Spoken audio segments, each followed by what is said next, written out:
Dober večer in lep pozdrav vsem obiskovalcem nocojšnje okrogle mize z naslovom 80 let od konca druge svetovne vojne in komunističnega prevzema oblasti. Pred 3 tedni, 6. septembra, smo v Cerkvici svetega Jošta odprli razstavo o izkopavanjih v Macesnovi Gorici in si na to ogledali dokumentarni film 3450 Jama pod Macesnovo Gorico, Slovenski Katin, avtorja dr. Jožeta Dežmana.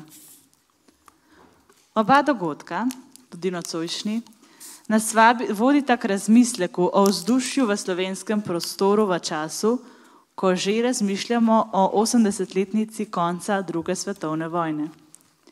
Ali smo kot posamezniki, skupnost, država, odgovorili na številna odprta vprašanja, izzive in dileme, ki nam jih omenjena obletnica prinaša in s katerimi bi lahko stopili korak naprej.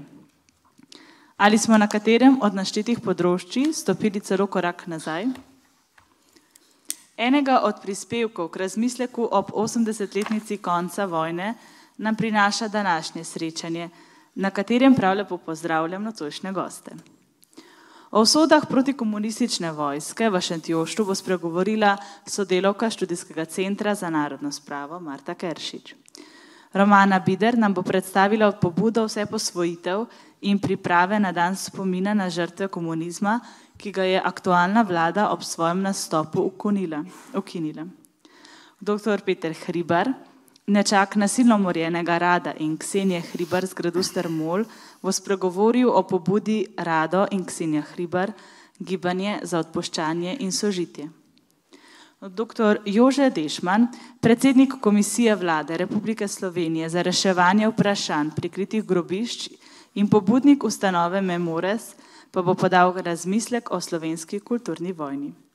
Lepo pozdravljeni v Šentjoštu in zbrane goste, kar povabim k besedi, pa predajam besedo najprej gospodu Dežmanu.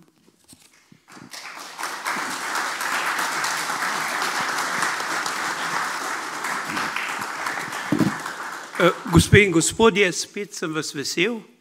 Jaz verjamem, da je pa tale naš dogodek naj bo seme, ki naj uskali. Gre za to, da mi nujno rabimo drugačne pristope, zlasti v položaju, ko se v deželi pojavlja neizmerno veliko Nemcev. Jaz Nemce pravim ljudem, ki so nemi, ki karkoli jih vprašaš, molčijo in bežijo. Skratka, Nemci v gozdu nekako. Ne?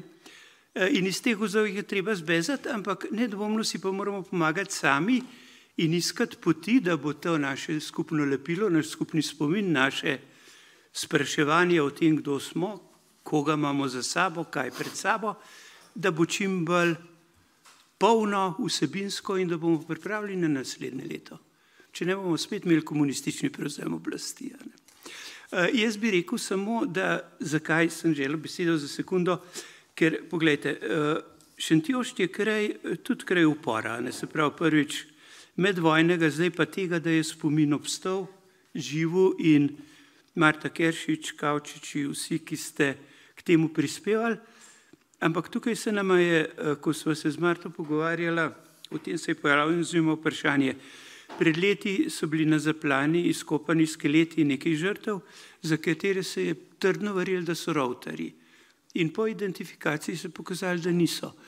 Marta domneva, da bi lahko zdaj poskusili mogoče s 13, ki so iz Šentvida zginili via Logatec pravzaprav.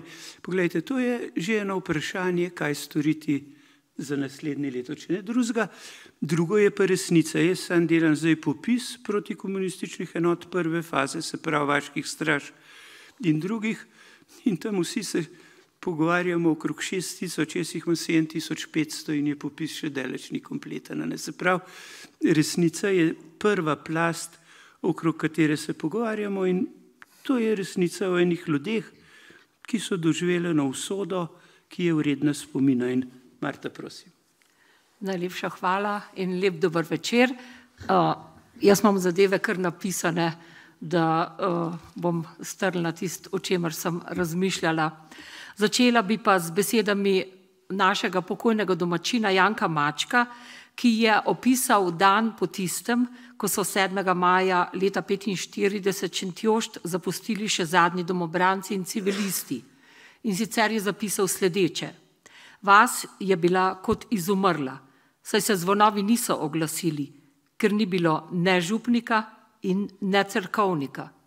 Gostilna je bila zaprta, ker je gostilničar z družino odšel, in čeprav je bil ponedeljek, tudi v trgovini ni bilo nikogar.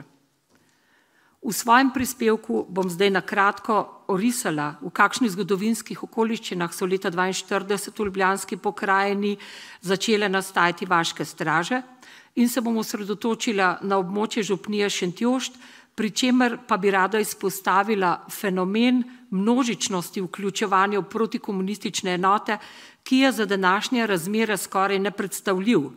Tako velika odzivnost je bila posledica brezizhodnega položaja, ki je domače ljudi na eni strani oklepal s partizanskim terorjem, ustrahovanjem in krutostjo, na drugi strani pa je stal in jih ustrahoval okupator, ki je bil po mednarodnih določilih dolžan nuditi varnost, česar pa ni zagotovil.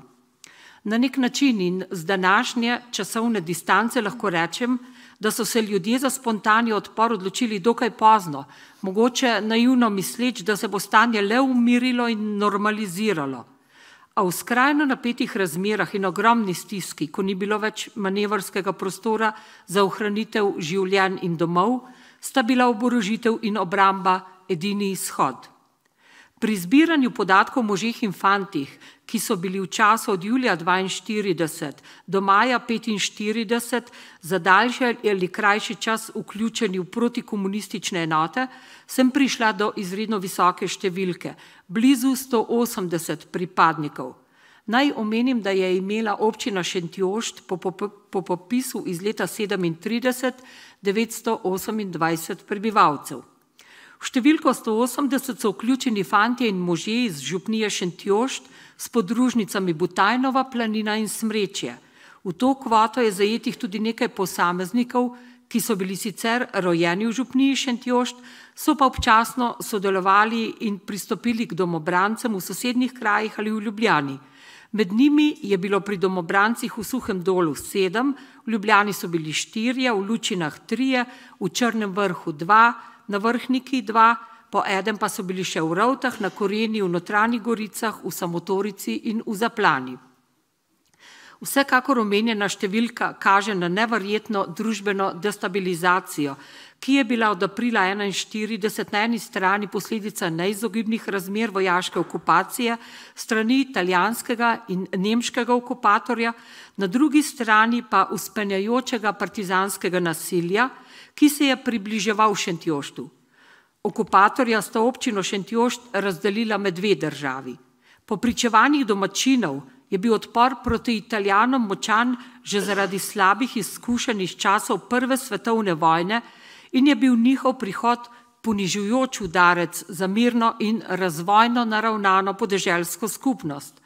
Nemški okupator je po grobem razrezu meje z Italijani v izgnanstvo odpeljal enega najvplivnejših in podjetnih mož v tedanji župniji Jakoba Žaklja, Kacona. Prav on je bil po vrnitvi iz Srbije glavni pobudnik ustanovitve kasnejše vaške straže Šentjošt.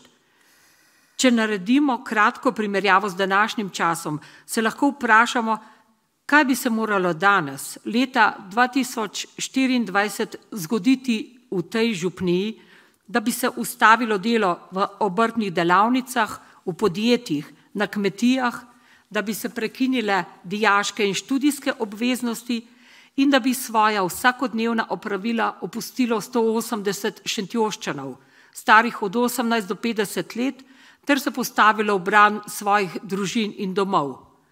Verjetno nekaj nepredstavljivega in zelo hudega. In prav to se je zgodilo pred dobrimi 80 leti. Okupaciji se je pridružilo nebrzdano partizansko nasilje, ki je Šentjoško župnijo prvič doseglo že na prehodu iz leta 1941-1942 in se nadaljevalo z vosovskimi uboji v Ljubljani in njeni okolici. Nasilje se je širilo na podeželje in se iz začetnih atentatov in ubojev vidnih osebnosti širilo na navadne preproste ljudi, torej tudi na civilno prebivalstvo, ki ni bilo aktivno ne na družbenem, še manj pa na političnem ali vojaškem polju. Nasilje, ropanje in požigi so preko Brezovice, Horjulske in Polhograjske doline od aprila 1942 intenzivno posegli na območje Šentjošta. Partizanski miting sredi tega meseca je z ustrahovanjem in grožnjami nad domačim župnikom in nekaterimi posamezniki že presegel meje normalnega in klical po odgovoru in obrambi. Tudi v naslednjih mesecih so se vrstila ropanja, pritiski in ustvarjanje izrednih razmer, v katerih pa okupator kot zasedbena oblast ni poskrbel za stabilizacijo, varnost in mir.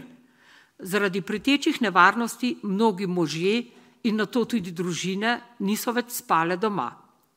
V tej situaciji je torej prišlo do odločitve, da Slovenska legija v Šentjoštu, ki pa je bila organizirana že nekaj mesecev prej in delno tudi oborožena, nastopi kot samoobrambna vaška straža.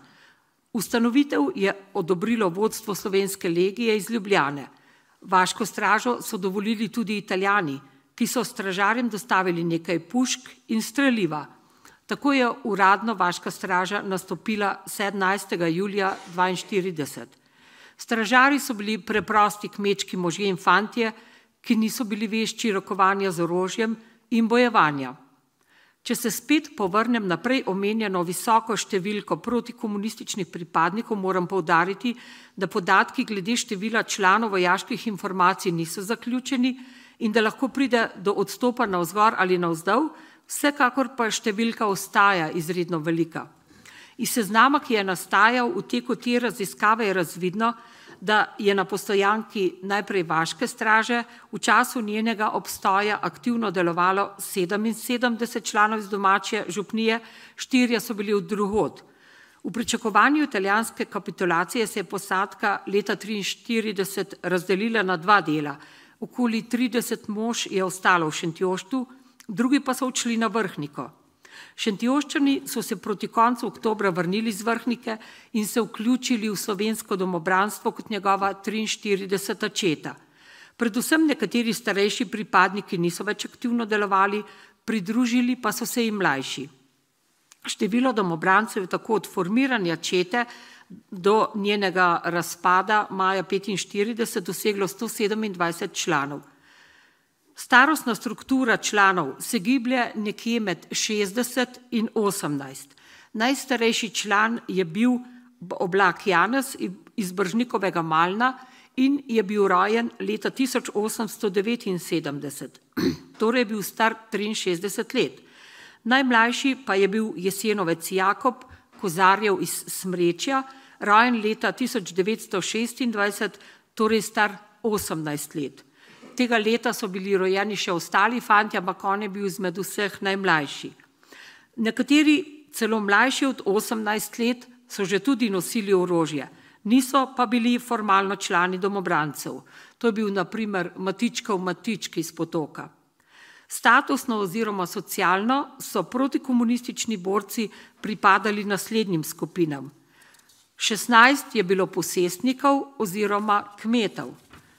Kmečkih sinov je bilo kar 38, kmečkih delavcev 25, 2 kajžarja, precejšen je bil delež obrtnikov in sicer 18 mizarjev, 10 trgovcev oziroma malih trgovcev ali trgovskih pomočnikov, 6 čevljarjev, 6 kovačev, 5 tesarjev, 5 krojačev, 5 zidarjev, 2 mesarja, 2 rezbarja, 1 ključavničar.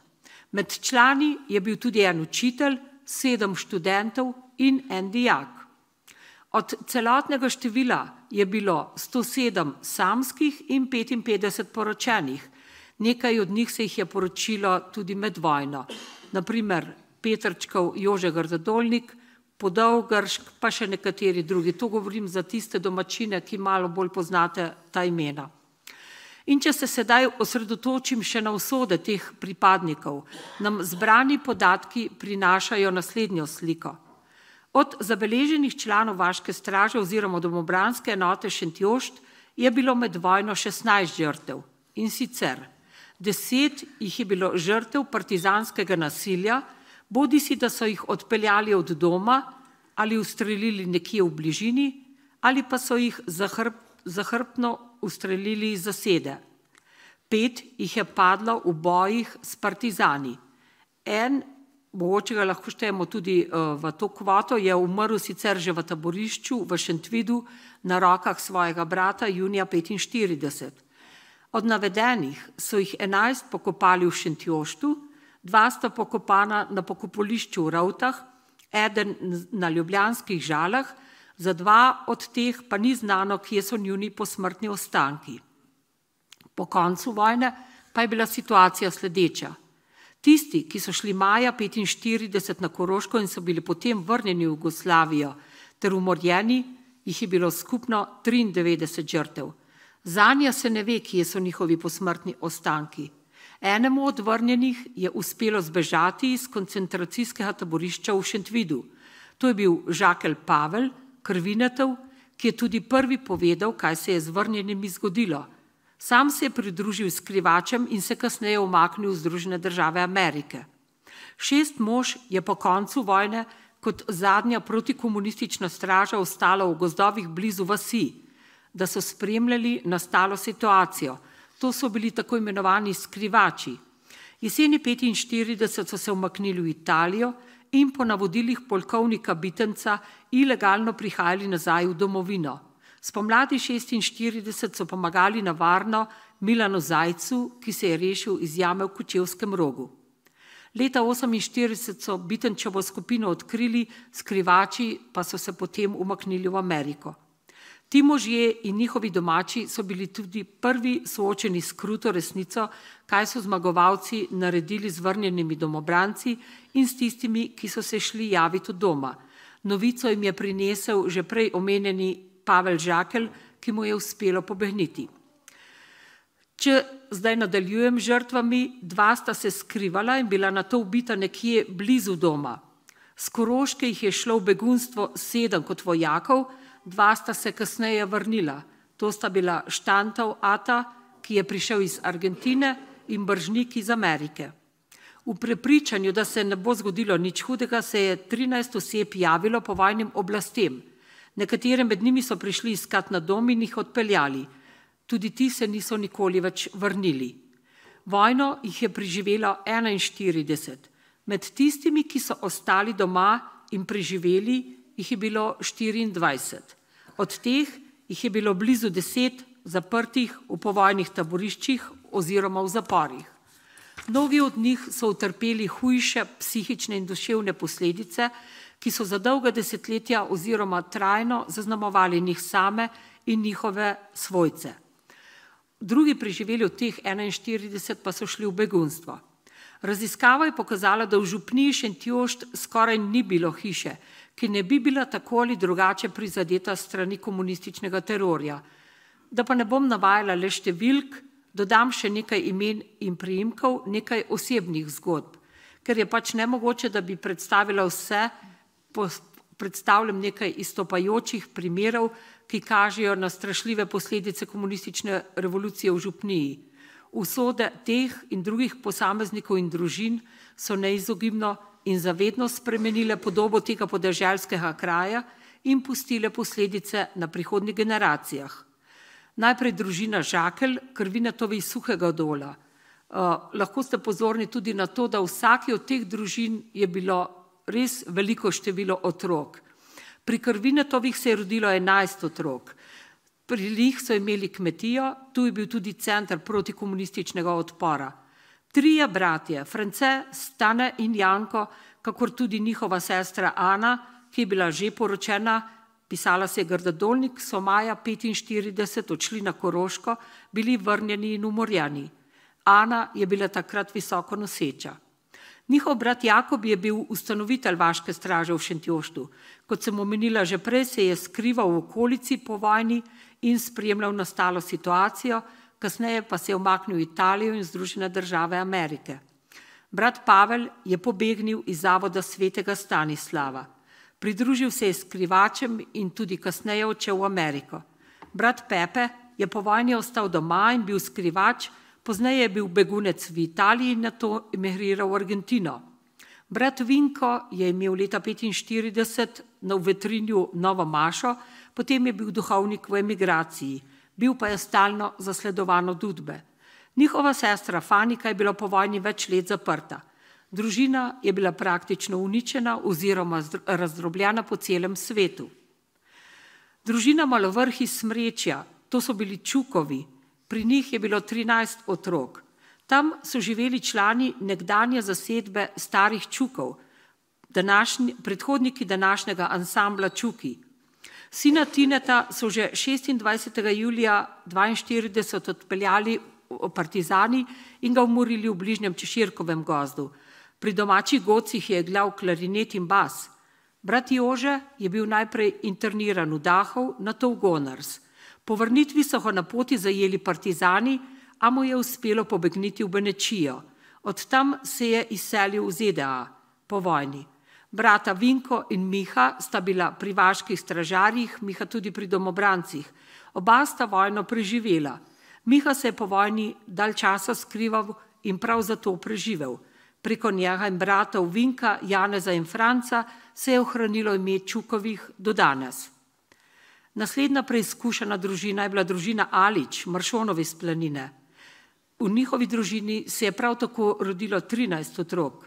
France je šel kot domobranec na Koroško in je bil vrnjen ter umorjen. Prav tako brat Janez. Alojza, ki naj bi prevzel kmetijo, so partizani januarja 1943 odvedli od doma in ga zverinsko umorili. Brat Stanko je umrl zaradi posledic partizanskega napada na domačijo njegovega svaka pri Bržniku. Bomba mu je raztrgala obe nogi in je izkrvavel. Brat Rajko je bil nemški mobiliziranec, potem je pristopil k domobrancem in bil z Vetrinja vrnjen v taborišče Šentvit. Tam je umrl na rokah svojega brata Martina, ki je po amnestiji edini preživel vojne strahote. Predstavljam zdaj družino Brnkovih iz Šentjošta Kavčičeve, kjer se je rodilo 12 otrok. Sin France je marca 1943 padel v boju s partizani. 3 sinovi Jože, Marjan in Matevž so se s šentjoškimi domobranci umaknili v Vetrin, odkoder so bili poslani nazaj v Jugoslavijo in umorjeni strani povojne komunistične oblasti. Sin Johan se je pridružil skrivačem in se kasneje kot begunec umaknil v Kanado. Zdaj pa še Snopkova, tudi družina Kavčič, pri njih se je rodilo 14 otrok, prvih 5 bratov je bilo pri domobrancih. Prvi sin Jože se je izučil za mizarja, Stanko je bil v bogoslovju, Alojzij se je izučil za kolarja, Tine je bil krojač, Lovro je bil dijak v Veržeju pri Salezjancih. Vseh 5 bratov je šlo maja 1945 na Koroško, odkoder so bili vsi vrnjeni in umorjeni. 6. brat je šel kot begunec v Argentino, oče pa je bil žrtev eksplozije bombe maja 1946. Če zdaj predstavim te fante iz Butajnove, to je bila skupina mož in fantov, ki niso bili neposredno vključeni v protikomunistične bojne vrste in so se maja 1945 javili novim oblastem, misleč, da je zdaj nastopil mir in da se jim ne bo zgodilo nič hudega. Nikoli več se niso vrnili. To so bili Dolinar Franc iz Šentjošta, Jesenovec Jakob in Trček Franc iz Smrečja, Slovša Anton iz Samotorice, iz Butajnove pa Grbec Franc, Košir Jernej, Košir Jože, Kucler Anton, Malovrh Frančišek, Sečnik Anton, Sečnik Stanislav, Slovša Franc in Trček Anton. In še smrt enega od fantov, ki bi gotovo pustil pečat v zgodovini Šentjošta, bil je bogoslovec 4. letnika teologije z izrednimi talenti. Vsem so bile znane njegove glasbene in jezikovne sposobnosti, poleg klasičnih jezikov je govoril nemško, francosko, angleško, italijansko in rusko. Bil je duhovit in veselega značaja. Pri domobrancih je bil telefonist. Za veliko noč 1945 je obiskal svojega brata, ki je bil takrat na Črnem vrhu nad Idrijo. Pri odhodu pa je bil njegov kamion napaden in je bil Alfons smrtno zadet, dobil je rafal skozi srce, na šentjoškem pokopališču ga je pokopal kasnejši škof Volk. In še zadnja družina, to so bili Malovrhovi iz Šentjošta, Stovnikovi. Oče Pavel je bil že za časa Prve svetovne vojne in po njej 7 let v ruskem ujetništvu. Leta 1941 je bil poklican v jugoslovansko vojsko. Po razpadu se je vrnil in skrbel za dom. Po vojni je bil leta 1949 obsojen na 7 let in 6 mesecev odvzema prostosti. Decembra istega leta je v zaporu umrl. Žena Marjana je bila obsojena na 6 let strogega zapora. Vsled pomilostitve je bila kazen znižana in je bila izpuščena na prostost leta 1952. Sin Albert je bil pri vaških stražah in domobrancih, po vojni se je skrival. Iz Gorice se je potem je šel v Argentino, tam sta šla skupaj z bratom Pavletom, ki je bil prav tako na Koroškem. Sin Adolf se je po vojni tudi kratek čas skrival. Leta 1949 so ga kot 20-letnega fanta zaprli in obsodili na 7 let strogega zapora. Kazen je v celoti odsedel. Po vrnitvi je prevzel kmetijo in jo obnovil. Hčerka Jožefa je bila zaprta 6 let, tudi hčerka Nada je kot 12-letno dekle ostala sama doma, ker so vse ostale zaprli. Šele po številnih posredovanjih je lahko šla živeti k teti. Iz povedanega je razvidno, da je bil Šentjošt po vojni izpraznjen moške populacije in da je bila s tem prekinjena kontinuiteta prenosa znanja, veščin, tradicije, od kmetovanja do obrti in drugih oblik preživljanja. Ustavilo se je umetniško ustvarjanje med pevci, instrumentalisti, slikarske dejavnosti. Vsaj 3 fantje so nameravali postati duhovniki, a jim to ni bilo dano. Prekinjeno je bilo družbeno, družabno in kulturno delovanje.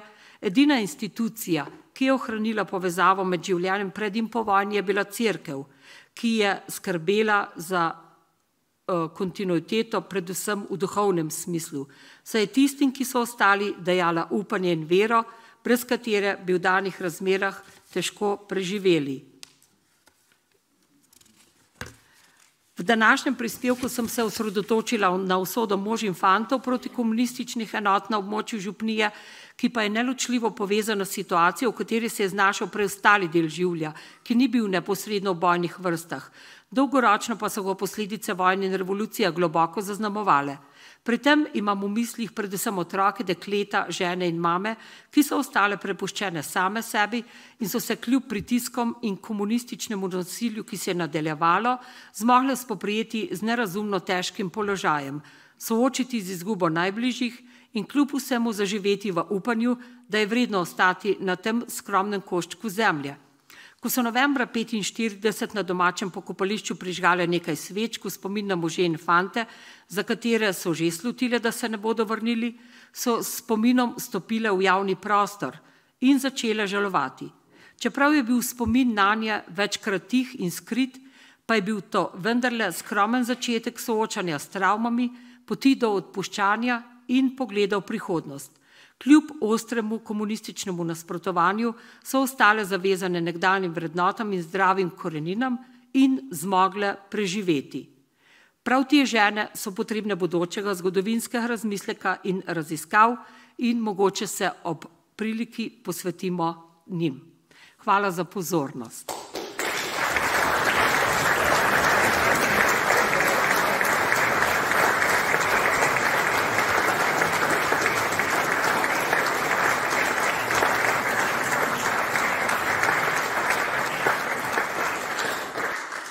Takole, zdaj gremo pa iz enega pogleda na tragedijo in na preživetje, kljub vsemu, k Romani Bider, ki je pa že dolga leta pravzaprav se usmerila na razmerja, kakršna je opisala Marta za Šentjošt, za celotno Slovenijo. Se pravi, Inštitut za novejšo zgodovino je dal takrat dovolj, da lahko uporablja njihovo bazo podatkov, ampak jaz zmerom zdaj opozarjam, če naslednje leto od tega Lopovskega inštituta ne dobimo pravice, da lahko vsakdo te podatke uporablja za znanstvene in tudi siceršnje namene, je to ena grozovita katastrofa, ampak to je stvar, ki smo ukvarjali pri štetju, ampak Romana je pa šla drugam, šla je na odnos na tisti odnos, ki je na prvi prireditvi v spomin na žrtve komunizma dobil eno lepo ime, ker smo ljudje. Gre za vse, ki so ljudje, za tiste, ki žalujejo, za tiste, ki želijo ustvarjati eno skupnost. In ta modernost te baze podatkov, če ji tako rečemo, ali pa te možnosti, da se lahko prižge svečko, da se izrazi, da je Romana tukaj kot tista, ki povezuje te ljudi. Veste, to je strašno moderno, to je tako, kot je v Arlingtonu spletna stran. Ali pa tako, kot so ene britanske spletne strani. To pomeni, da smo, če je tukaj po šentjoški modernizaciji spomina, imamo pa tukaj eno izjemno modernizacijo odnosov, ki nas tudi upenja na zahod, in to je izrazito, to je spet upor proti tej komunistični zlorabi, proti tem plehnatim bobnom, ki mrtve pozabljajo in jih uporabljajo samo za zlorabo oziroma zlorabljajo za propagando. In to je ena zvrst tega. Drugo je, kar je izjemno pomembno, kjer pa Materi Cerkvi slovenski malo zraka daje, Romana, so te maše za mučence. Tukaj je stvar zelo enostavna. Ko sem bil jaz v Španiji, v Sevilji, pač škof je določil par zgodovinarjev, naredili so se z nami in so tako dobili Španci 1500 mučencev, mi bi jih mogli imeti okrog 50, in če bi slovenska cerkev šla po Romanih stopinjah, bi jih lahko tudi dobili tako enostavno. Tako da jaz Romani za vse te inovacije in predvsem Božjo mast, s katero maže ta svoj projekt, čestitam in te prosim za kakšne četrture. Najprej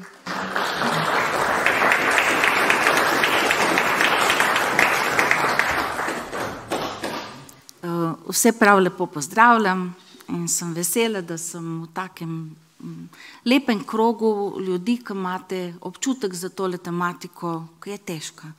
Zdaj sem poslušala, ko sem ob gospe Marti in razmišljala, ki je končala s temi ženskami. Tele ženske niso bile na koncu sesute, ampak smo čuli, so peljale stvar naprej. In recimo, danes sem jaz dobila od Šentjošta izrazito občutek, pa tudi pogovarjali smo se, živega kraja. Kako je možno, da je tale kraj, ki je bil tako zelo prizadet, danes bolj živ, kakor marsikjer drug, ki je bil mogoče manj prizadet. To je tisto jedro, ko se mi zdi, da iz tega pol tudi ven nekako tale logika, tele vse posvojitve, kot se tele pobudi reče, ki je že gospod dr. Dežman predstavil malo. Se pravi, naš odnos do trpljenja. Tole je bilo strašno trpljenje, in to je sam delček tega, kar je bilo po vsej Sloveniji, in vendar danes ne cveti vsa Slovenija recimo na tak način kot Šentjošt. Kaj se to dogaja?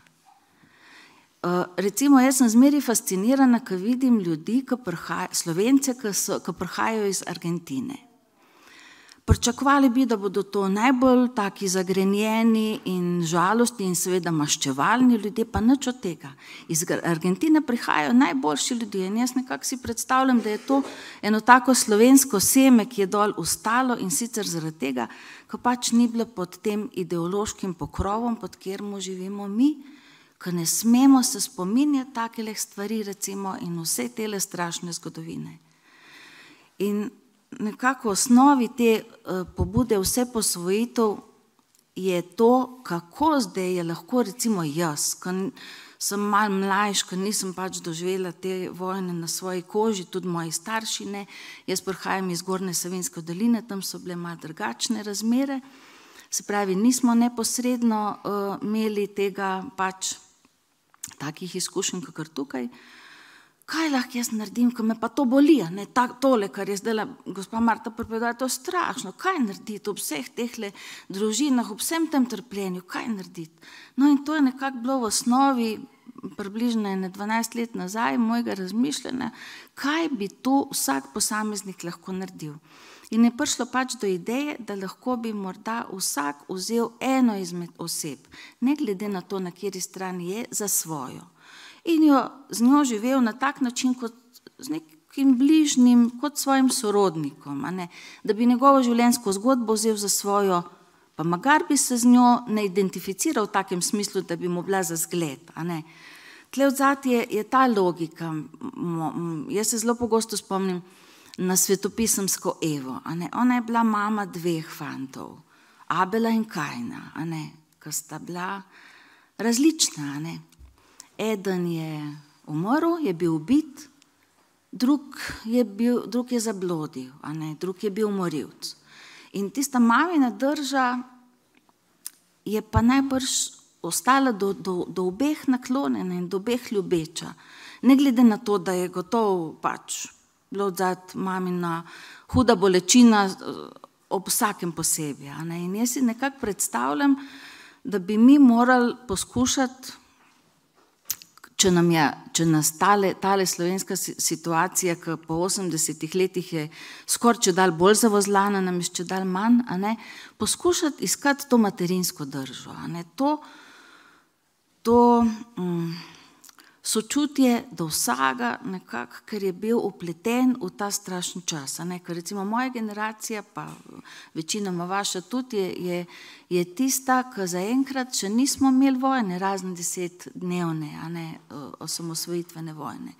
In to je velik privilegij. In jaz si predstavljam, da nekako s hvaležnostjo, ki nam ni bilo treba preživljati takih strašnih stvari kot naši predniki, smo lahko do naših prednikov bolj sočutni, nekako bolj pozorni, bolj empatični do vsega, kar so doživljali in nekako poskušamo se vživeti v njihov čas. To so vendarle naši predniki, naše korenine in od njih dobivamo duhovno izkustvo, zgodovinsko izkustvo, vsakršno izkustvo. In se mi zdi, da moramo biti nekako, kolikor se da, pozorni in maksimalno nekako odprti do tega, kar nam predajajo naprej. No in pol je pa nekako po spletu okoliščin se je nekako izoblikovala ta pobuda, ki je pač ima to računalniško obliko, da lahko vsak od ljudi dobre volje gre na spletno stran z naslovom vseposvojitev.si in tam najde marsikaj, med drugim tudi ta proces, kako vzeti za svojo eno osebo, če pač želiš nekaj pomagati odvozlati to našo zavozlano zgodovino. Pa sta dve opciji, sta se mogoče že to veste, ne vem, če je smiselno, da to prepovedujem. Kar povem.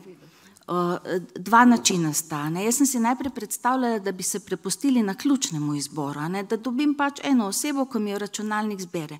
Pa so me popozorili, da bo marsikdo iskal svojce. Zdaj se seveda pokaže, da ljudje zelo iščejo svojce in jaz sem čisto začudena, kako, da recimo prek vse posvojitve pridejo do kakih podatkov, ki jih recimo prek tele baze, ki je delo Inštituta za novejšo zgodovino, nekako ne pridejo, zato ker je pač nekako malo bolj skrita zgleda. In se ljudje kar precej obračajo in iščejo tudi svoje ljudi. Se pravi, 2 opciji sta, da vzameš nekoga po naključju ali pa nekoga po lastnem izboru. No in recimo načeloma smo zmenjeni, da vsak seveda neguje spomin na to osebo na svoj način, poskušamo se pa nekako v nedeljah, opoldne, vsi skupaj povezati z angelovim češčenjem, z molitvijo za te, vsak za svojo posvojeno osebo. Drugač pa to goji vsak pač kot se mu pač, kot je njemu nekako na kožo pisano. In ljudje pričujejo, zdaj se pravi, pobuda traja, je zdaj 10 let, odkar je nastala. In zdaj, če vam povem, posvojenih je 1589 je današnja številka. Od približno 100.000 žrtev. In zdaj ne vem, ali naj kar obupam, ki je številka tako majhna. Jaz si mislim, da je vredno, da se je vredno truditi, da je vredno se prizadevati v to smer. Jaz se pač s tem ukvarjam, jaz mislim, da to bom kar mingrede, v bistvu je bilo tako, da sem jaz hotela idejo nekomu drugmu predati naprej, ljudem, ki se s tem že ukvarjajo, tudi dr. Dežmanu, pa recimo gospodu doktorju Možini, pa Ferencu in tako naprej. Ampak vsi so nekako rekli, ja, vse je zanimiva ideja, ampak noben pa ni tega prijel. In ko ni bilo nobenega, ko bi to delal, se mi je zdelo, da je pa ideja prefajn. Tako smo ti globoko zaupali. Ja, ne vem, jaz nimam nobenih posebnih kapacitet za take, ne čisto nobenih. Tako da, ampak pač se mi zdi, da je pač treba nekaj narediti. In se mi je zdelo, da mogoče pač moram kar lepo vztrajati. In zdaj, ko vidim, po 10 letih, sem povedala, številka je res v bistvu nizka, ampak odpirajo se še pa kar kakšne druge stvari zraven. In recimo ena izmed teh stvari so telemaše, ki jih je dr. Dežman omenil. Ne vem, če veste, pri frančiškanih na Tromostovju teče serija 30 maš na 30 zaporednih prvih petkov. Začeli smo aprila, zdaj bo na vrsti 7. sveta maša in sicer namenjene so slovenskim svetniškim kandidatom, ki so bili žrtve komunizma. Na tem seznamu je 26 ljudi, pa so še 4 zraven, tako da bo jih 30. In moram reči, da je to nekaj čisto posebnega. Ne vem, a jih je mogoče kdo zasledil. Prenaša jih tudi Gold TV, ker Gold TV prenaša vsak večer mašo ob 7, iz frančiškanske cerkve, tako da jih lahko tam spremljate ali pa tudi na YouTubeu so posnetki. Moram reči, da so neverjetno lepi odzivi duhovnikov, ker vsaki sveti maši povabimo duhovnika od tistega človeka, kjer je bil rojen, pa tudi iz kraje oziroma iz župnije njegove smrti. In pridejo tudi, do zdaj še je bil čezmeri kakšen sorodnik, in to imamo tudi po maši srečanja v atriju pri frančiškanih in moram reči, da je to nekaj prav posebnega. Zadnjič je recimo prišla ena gospa, sorodnica od Strečka Huta, duhovnika, če ga poznate, mogoče vsaj po imenu, je prinesla podobice, fotokopije njegovih, kako se reče, novomašnih podobic. In jih je razdelila. Pa seveda zmeri se izjemno zanimive stvari pripovedujejo ti sorodniki. Recimo duhovnik oziroma župnik, dekan iz Radovljice je prinesel Hutov novomašni kelih, ki mu ga je naredil Plečnik. Ja, in to so take res čist posebne stvari, se mi zdi. In pomembno se mi zdi, da ti ljudje, ki so nekako pač posebej izpostavljeni, če jih je cerkev izbrala kot kandidate za svetnike, da jih ljudje čim bolj poznamo, ker to so, vsak ima kako čisto posebno zgodbo, seveda polno trpljenja, predvsem pa zvestobe vrednotam, ključnim vrednotam, če rečem, mati, domovina, Bog, in nobene težke okoliščine, vedeli so, kaj jih čaka in vztrajali so in se mi zdi, da je to pač ena poseben zaklad in recimo, jaz si pač predstavljam, verni ljudje si take ljudi predstavljamo, kar s posebnim zakladom, ki nas čakajo pri Bogu in na te ljudi se lahko seveda obračamo kot na naše priprošnike v naših stiskah, tudi v teh stiskah v zvezi s preseganjem teh povojnih travm, ki nas v bistvu še bolj razdeljujejo, kot pa, da bi se počasi po 80 letih počasi le nekako omehčale. Recimo, če vam to povem, jaz sem pri enem, nekje pri teh strokovnjakih sem zasledila pojem potraumatska rast. To mi je tak neverjeten pojem. Recimo tele gospe, te ženske iz Šentjošta so mi prej mi šlo čez glavo, to je potraumatska rast. Se pravi, mi imamo vsi pač izkušnje s trpljenjem, vsak je gotov že dal skozi ogromen stvari, in praviloma se nam dogaja tako, seveda je zmeraj je težko, karkoli nas doleti, ali so to bolezni, ali so to razne težave, ali smrti, ali ločitve in tako naprej. Vse je težko, ampak mislim, da imamo pa mi tudi vsi izkušnjo, da pa pridemo ven iz tega pol procesa pa nekako drugačni, ali prečiščeni, ali osredotočeni bolj, ali močnejši. In strokovnjaki temu rečejo potraumatska rast. In jaz si predstavljam, da je to en strašen potencial za Slovence, ki smo bili takole strašno udarjeni. Kaj zdaj narediti, da pridemo tudi do une faze, do te rasti? Jaz si sicer predstavljam, da na osebnem nivoju se to seveda je ogromno ljudem tudi naredilo, ampak kako narediti, da bi bilo to na slovenskem nivoju, da bi bilo to bolj nekako evidentno oziroma da bi dosti dobrega iz tega trpljenja zrastlo. To je nekako tisti cilj, ki ga nekako tale vse posvojitev skozi zasleduje. Kaj zaradi tega, ko mene nekaj boli, kaj nastane kaj boljšega lahko zaradi tega? Jaz si predstavljam, da ogromen. In tako si mislim, da če bi več ljudi se bolj intenzivno s tem ukvarjalo, da bi pri nas bilo več boljšega in bi lažje presegli tiste zavozlane zadeve, ki zgleda, da nas bodo kar utopile, ki zgleda, da gremo če dalj bolj na slabš, namesto na boljš. Romana, še mogoče načrti za 17. maj 2025, dan spomina? Ja, zdaj sta za nami dve obeleži tega dneva. Sem že prej slišala, da marsikjer med vami je bil v Ljubljani takrat in da so vtisi dobri. Nekako smo dobili po obeh teh dogodkih zelo take pozitivne odzive, da je to gre v pravo smer. Ja, in moram reči eno, ko se recimo s organizatorja, ko smo štirje, ko se tu pa tam tudi med letom, kje srečamo, si skozi pripovedujemo, kakšne imamo načrte že za drugo leto in smo polni, nabiramo in moram pa tudi povedati, da imam doma že seznam ljudi, ki bi bili pripravljeni javno povedati, komu svečo prižigajo.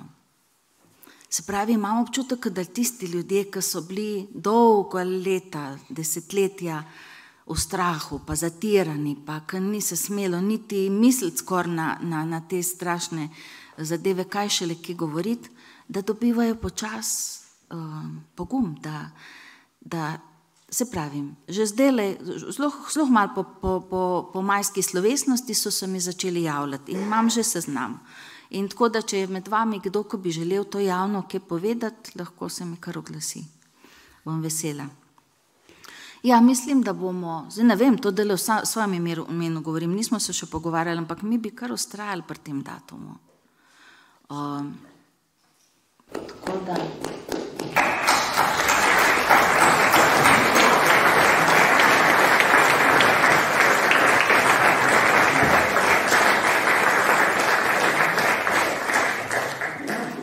Poglejte, če lahko zdaj najavim Petra Hribarja, jaz moram reči, to je strašansko mladosten gospod, doktorski študent in to zagreben študent, ampak rekel bi, da je tisto, kar pa mogoče nadaljuje to sporočilo, kar je Romana povedala, ta pobuda njegova, jaz bi le rekel, on je... Če samo pogledamo, Rado in Ksenija Hribar sta dve strašanski avtoriteti v tem prostoru. Preprosto zaradi Jančarjeve knjige, to noč sem jo videl, ki je najbolj prevedena slovenska knjiga, in drugič zaradi dejanj, s katerimi je potem Peter Hribar začel, jaz bi rekel, on prav doktrinarno, versko ni obremenjen z odpuščanjem, ampak je pa imel instinkt, da je to odpuščanje pot. Veste, in jaz bi tako rekel, na en način se lahko reče, ne klič hudiča, se sam pride, se pravi, ampak odpuščanje je prima pot pa za drug postopek, ki se mu pa reče objem hudiča in ga pošelj stran od sebe. Ampak ta izkušnja Petrova je razen družinske, seveda tudi njegovo veterinarsko delo v tem epicentru državljanske vojne, je njegov posluh za ljudi, ampak ravno tako kot romana, v bistvu brez posebnega bremena doktrinarnega poskuša upeljati eno pot, ki se ji lahko ali pridružimo ali pa začnemo o tem razmišljati. Ampak nedvomno je odpuščanje med milostnimi dogodki, ki jih razumno lahko štejemo kot en postopek zdravljenja, tisto, kar ta prostor potrebuje. Peter, izvoli. Hvala lepa, Jože. Jaz imam večkrat...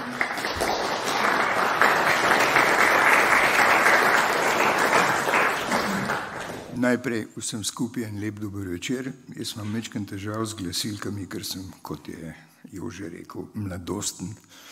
Štejem jih polnih 79, pa jih ne čutam. Rekel vam bi rad tole. Torej, ko sem zdaj poslušal gospod Romano, sem razmišljal, kako je šla moja pot v tem primeru. Glejte, za mano je 15 let borbe z rdečimi sodišči, tako jih imenujem, ker taka so. Ta sodišča se niso spremenila prav čist nič od leta 1945 in naprej, samo mečkem bolj fini so ratali, mečkem bolj, bom rekel, inventivni in tako naprej, ampak če samo pogledamo, kaj se zdaj le Janši dogaja, je vse jasno. Sploh škoda razpravljati naprej. V glavnem,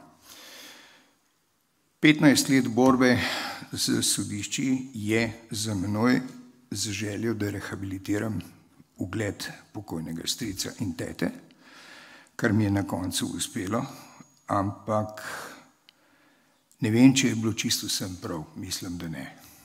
Ker sem doživljal še potem nekatere napade, na katere sem moral odgovarjati. In potem sem jaz začel premišljati, ja, hudirja, pa kaj sta pa vendar naredila, pa kaj sem jaz kriv pri tem, po tako rekoč praktično desetletjih.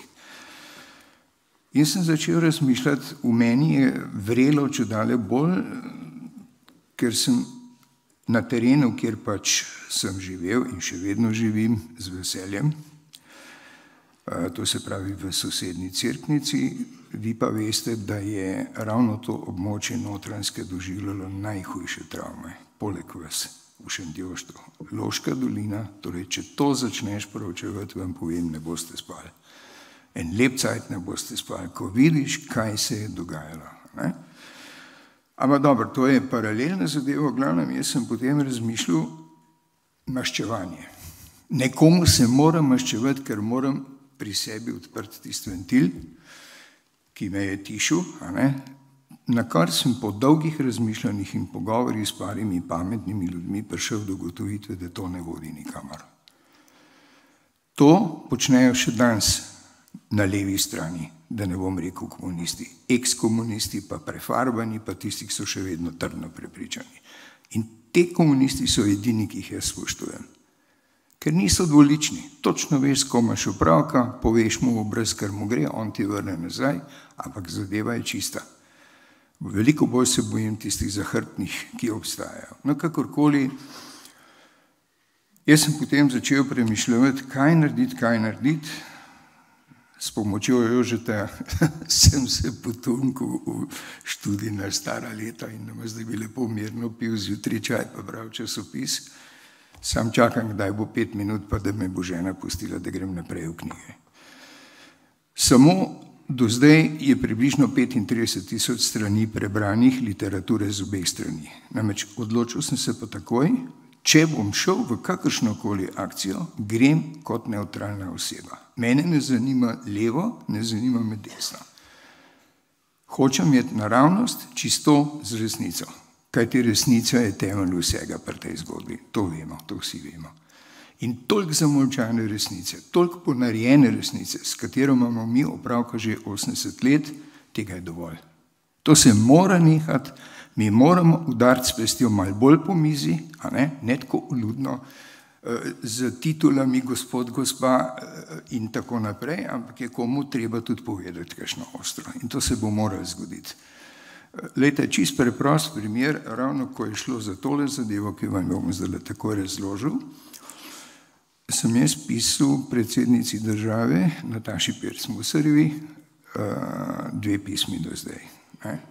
Torej, lahko ste prepričani, da sem tudi odgovore dobil. Nič. od predsednice vseh državljanov Republike Slovenije. Sram jo je žihar. To je prva zadeva. Druga zadeva, to sem jaz potem še mečkam naprej raziskoval, pa vam raj ne bom zdaj povedal, kaj v resnici ti ljudje razmišljajo in kaj imajo v načrtu, ampak vse to, kar se mi zdaj gremo, bo brez haska, če ne bomo ostro postavili zahtevo. Praznik 17. maj, zaradi mene, ali je to državni praznik, ki ga je proglasil državni zbor, me ne briga. To je dan spomina, ki so ga izbrali ljudje, ki so doživeli dosti hude kalvarije v življenju in imajo pravico do tega, absolutno. Tako kot Jože vedno poudarja, vsako mrtvo bitje ima pravico do groba. Sam pa ne se norca delamo iz tega. Pojdite malo ven v tujino, pa malo ljudem, ki mečken poznajo dogajanje v ex-Jugoslaviji, pa zdaj v Sloveniji, pa vam bojo povedali svoje mnenje. Hudičev te je sram. Res te je sram, ko poslušaš to, pa kakšni krščanski ljudje pa ste. Pustimo to. Jaz sem razmišljal tako, če že mislimo kaj narediti, potem je treba dregniti tja, kjer najbolj boli. To je dejstvo.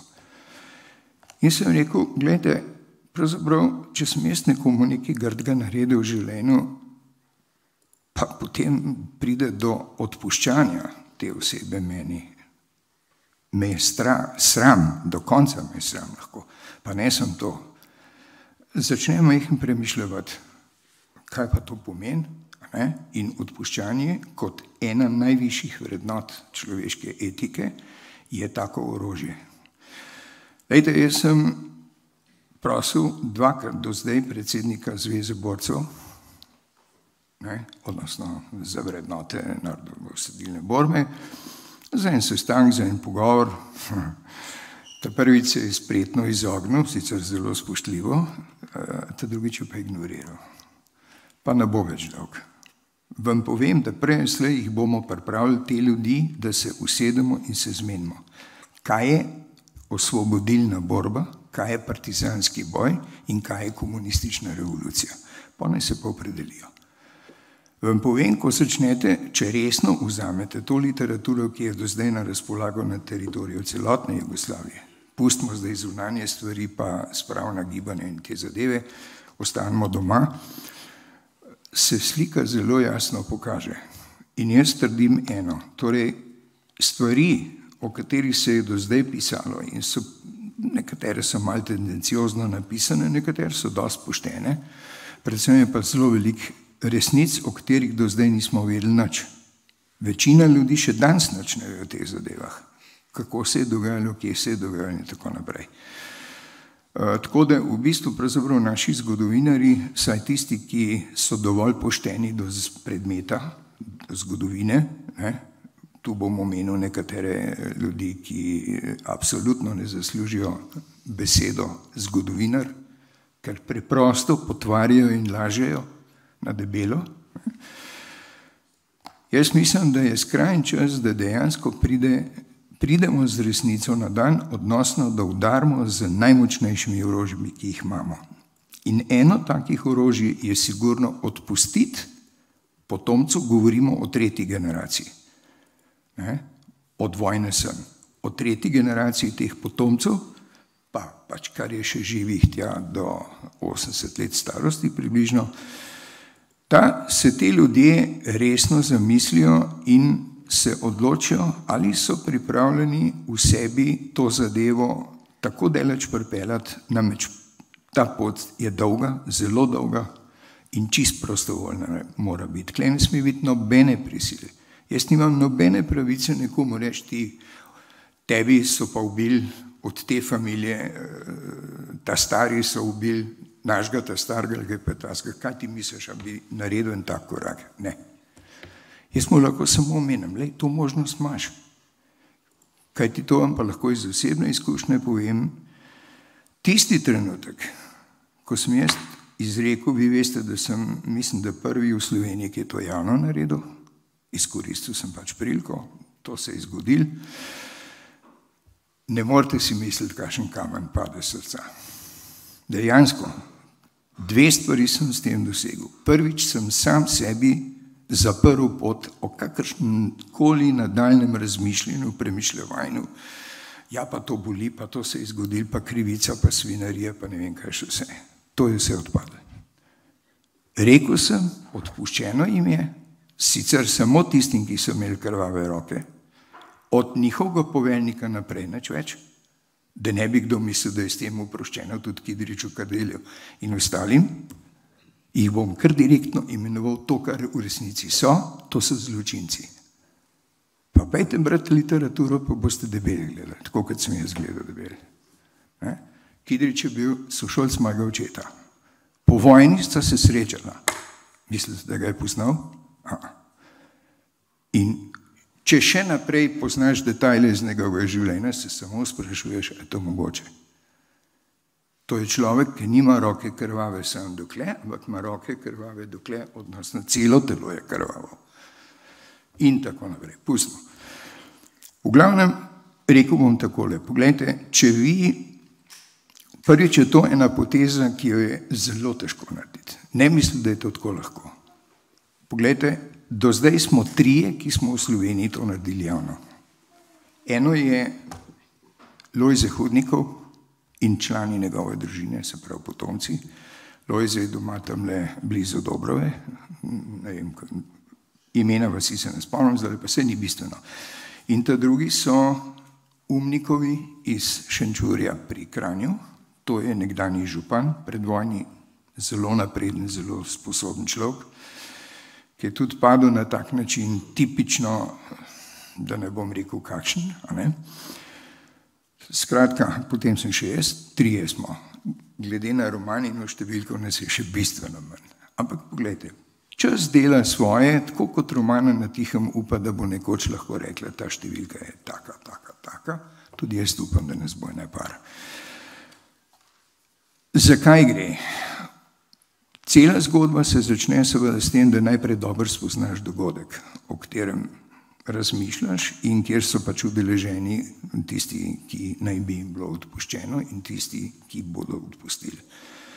Še enkrat povem, nobene prisile, nikakor, lahko poveš idejo in pustiš človeka z njegovimi mislimi. Če bo sposobno razmišljati toliko visok, pa ni treba za to biti ne vem kako šolan človek, to je lahko tudi čist preprost človek, ker to so fundamentalne etične stvari, ki so v vsakem človeku več ali manj prisotne. Skratka, proces se začne v možganih tvojih, razmišljaš, premišljaš, a je to prav, a to ni prav, pa kaj bom pa s tem dosegel, kaj bom pa spremenil, nič ne boš spremenil. Ker je nemogoče karkoli na ta način spremeniti. Stvari spremenijo samo zadeve, kjer se pojavi še kakšna kriza. Etične stvari ne bojo spremenile sveta. Ampak ti osebno doživiš tisto notranje zadovoljstvo, da si bil sposoben potegniti eno tako potezo, tako visoko moralno, ki ti je prinesla duševni mir lastni. En primer, jaz sem v Cerknici delal kot terenski veterinar 15 let, teren imam tlele noter, poznam več ali manj še vse ljudi in enkrat se mi je zgodilo z eno, takrat je imela, mislim, da je imela enih 86 let, stara žena, kmetica, v črno oblečena, ki so jim moža ustrelili partizani pred hišo. In mi je rekla, ko so se pogovarjali, mi je rekla, vi ste gospod Hribar, doktor Hribar mi je rekla takrat, jaz sem odpustila. Jaz sem rekel, kdo pa ve za to? Jaz samo jaz. Pa se dobro počute zdaj? Ja, prav. Čist lahko sem. Lahko bom umrla. Takrat so meni vsi alarmi začeli zvoniti in sem potem razmišljal, se to je pa nekaj zelo pametnega, kar je povedala. No, kakorkoli, iz možganov, ko enkrat ideja morda v človeku dozori, da bi le storil ta korak, gre stvar v srce. Srce je tisto, ki tle odloči, ker potem nastopja pa čustva. To je treba izvesti na en način. Doktrina, ki govori o odpuščanju, zahteva, da najprej tisti, ki naj bi mu bilo odpuščeno, prosi tistega, ki mu mora odpustiti, da ga prosi za odpuščanje. To kle odpade. Več ali manj Dobro, ta mladi sicer smo danes drugačni, stiki med nami so, ni sovraštva in tako naprej in tudi ga ne sme biti.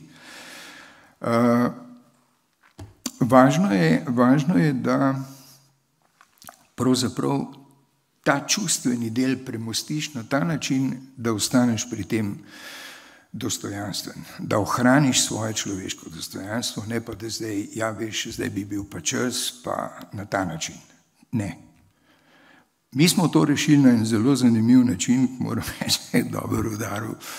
Jaz vam žal ne morem pokazati, tukaj imam usmrtnico za Hudnikove, tam jih je 10 padlo, in pa za Antona Umnika, župana. Mi smo to tako naredili, da smo v dnevno časopise, rečemo, da je Delo še vedno tisto srednji slovenski časopis, smo dali eno dovolj veliko usmrtnico, kjer smo napisali, zakaj gre, to se pravi spomin in tako naprej. Jaz sem ustrajal na Delu, čeprav so se začetka malo kislo držali, da v desnem gornjem kotu stoji križ. Pa vam bom takoj povedal, zakaj. Morda mi bo uspelo, in to bo ta največ praznik v mojem življenju, odnosno takrat bom vedel, da sem zmagal z idejo, kadar se bo takale usmrtnica pojavila in bo v desnem gornjem kotu te usmrtnice zvezda. Namreč ta način razmišljanja, kot ga imam jaz, velja za obe strani. Žal je pri borcih tako, da so trd orh. Verjemite mi, sem se pogovarjal pred kratkim s starim gospodom, ki je potomec enega od partizanov, je rekel, veš, Peter, težka bo. Sem rekel, kaj, a boli resnico povedati? Ja, je rekel, ja, tega se bojim. Tako da, glejte, jaz to prepuščam ljudem, idejo dajem v obtok. V Demokraciji 22. augusta je objavljen en članek, ki natanko razlaga to idejo, zakaj gre, kaj so osnove in kakšni so postopki. Še to bi opozoril na eno zelo pomembno zadevo. Prej sem govoril o maščevanju. Vedeti morate nekaj. Tisti moment, ko vi izrečete, bom rekel, potomcu, tistega, ki je zagrešil zločin nad vašim sorodnikom ali prijateljem, se ni važen, tisti moment, ko to izrečete, ste se odpovedali vsaki misli na maščevanje kadarkoli v bodočnosti nad potomstvom. In to je ključno. Namreč ravno ta misel na maščevanje je tista, ki žene ta prekleti začaran krog. Maščevanje, ja, pa to je naredil, pa vendar to ne morem kar odpustiti, pa sej enkrat bo prišla prilika, pa mu rad zavil. To odpade. Tisti moment, ko ta korak storite, ste pozabili na vsakršno maščevanje. In to mora vedeti tudi tisti, ki mu odpuščate. Veste, sami veste, končno živimo v soseski. Človek bi rekel, ja, se 80 let potem se to je vse mrtvo, vsi spomini, to ni nič. Glejte, bile so situacije, posebno takrat, ko se je vojna za Slovenijo tepla. Jaz sem bil takrat predsednik izvršnega sveta, sem že šel iz veterine, pa sva stala s komandirjem naše cerkniške policije v domu gor na vrhu, spodaj na dvorišču so se zbirali upoklicani teritorialci. In mi dva gledava in vidva skupince. Po skupincah so bili, pa jaz gledam en čas tisto, sem rekel, poslušaj, tam je zune vasi, pa tam je zune vasi, kaj pa je una skupina? In smo pogruntali, da so bili fanti iz več vasi. Pa jaz sem malo bolj gledal, Madonna, pa so bili iz tako imenovanih belih familij, ker to še zmeraj obstaja, te nalepke so še zmeraj, so bili fanti skupaj. Bilo je pa vprašanje, a razdelimo bojevo municijo ali ne, glede na to, da smo pričakovali takrat z Vrhnike gor predor. Mimo vas, vi ste jih ustavili, pa hvala Bogu, pa gor do nas. A jim damo bojevo municijo ali ne? In odločitev je bila ne. Ni bilo zrelo. Ker par ljudi med njimi poznam, vem, vročekrvni fantje, to niso igre kavboji pa indijanci, to so resne stvari. Hočem sam povedati, da nikoli ne veš, kdaj spet lahko ta plamen se dvigne in imamo spet to, kar smo že nekoč imeli, pa si ne želimo nikoli več. No, skratka, hočem vam to povedati. Če mislite, da je to korak, ki lahko pripelje počasi do neke pomiritve, ker ta narod je še zmeraj razdražen, čeprav na videz živimo eno čist solidno življenje in tako naprej, ampak veste, globok nekje pa grize, to sami veste, ne bom razlagal. Pravim to, če dosežemo eno stanje neke pomiritve, da bojo ljudje začeli mečkam drugače razmišljati, kot razmišljamo danes, ko nas zanima samo, kaj Golob pa Tina Gaber počnete, pa tako naprej, da ne bom govoril o tem. In pravzaprav potem lahko pridemo nekoč, ko se doseže ena primerna kritična masa ljudi, ki so to oprostitev ta korak naredili, lahko pridemo do tega, da se v parlamentu najde dovolj hraber predsednik ali predsednica parlamenta ali pa nekdo drug od teh naših najvišjih državnikov, ki predlaga, trenutek je nastopil, ko se lahko pogovorimo o spravi. Ker sprava mora v vsakem slučaju biti potem nek upravni akt, nek sklep, od kdaj ta sprava velja in pod kakšnimi pogoji. To je dejstvo. Ker tako kot si gospodje današnji komunisti,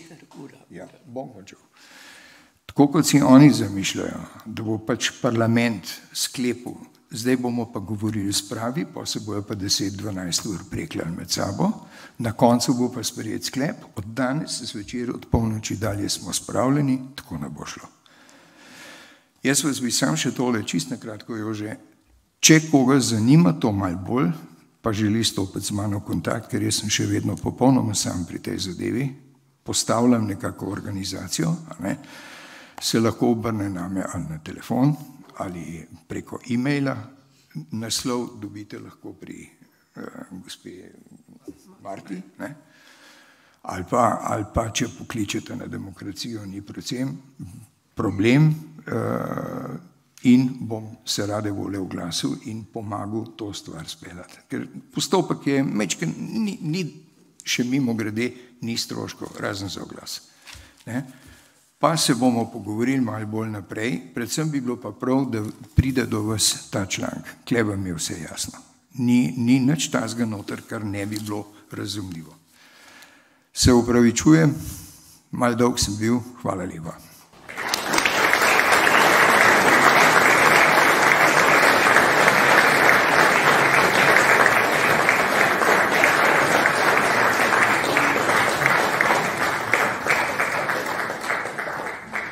Takole, jaz bom pa začel, pogledajte, z eno zgodbo. Franc Arnejc je napisal knjigo Od Dnester do Pjave, to je bilo leta 70 objavljeno, koroški rojak iz Borovelj.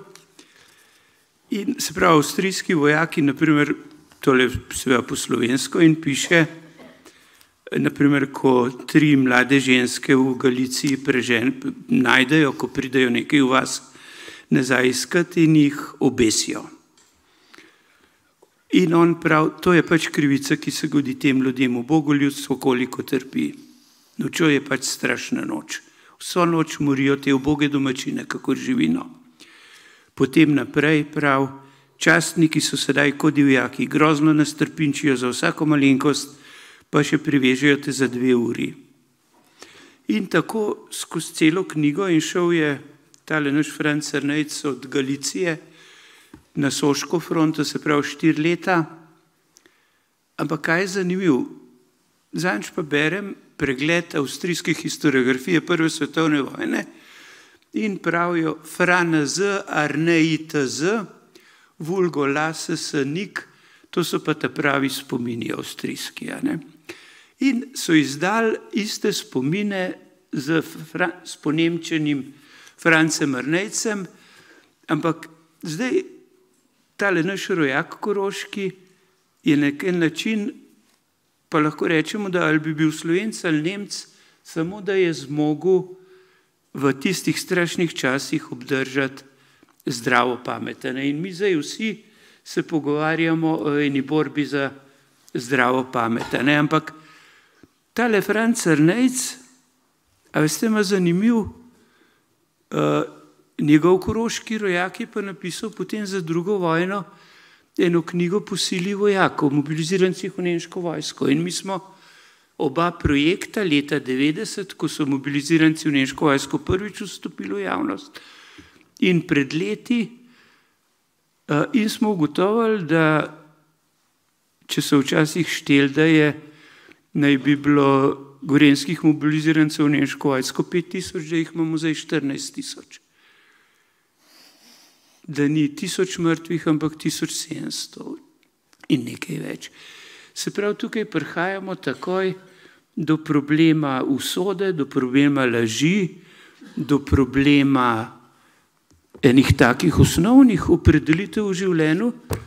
In tukaj, poglejte, je ena knjiga iz leta 60, Mimi Malenšek, Temna stran meseca. Ona med drugim piše seveda tudi Torjako in tako naprej, brez italijanskih topničarjev, brez oznak in tako.